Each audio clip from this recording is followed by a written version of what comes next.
In this video, you will see how to install the Adobe Creative Cloud on your school computer. First, you must be on the Rogers School's Wi-Fi network.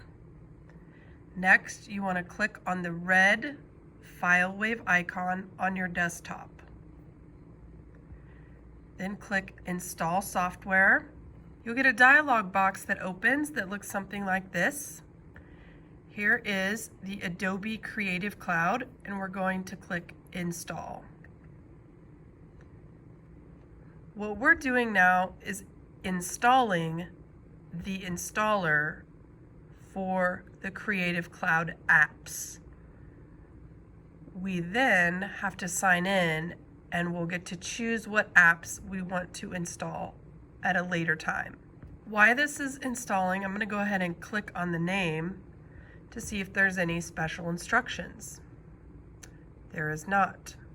It looks like it has finished installing on this computer. So I'm going to go look for the files.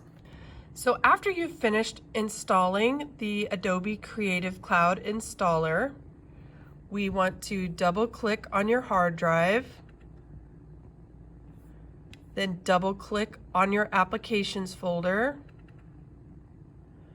and there we will see the Adobe Creative Cloud folder within our applications. So let's click on that. I double clicked on it, and we're going to double click on this rainbow icon.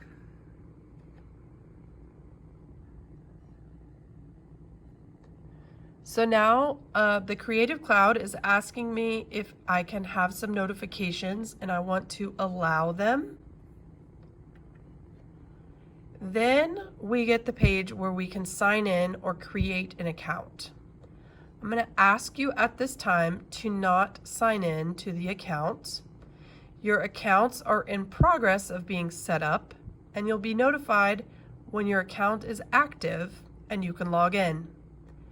If you have an Adobe account from last year, your username and password should still be the same.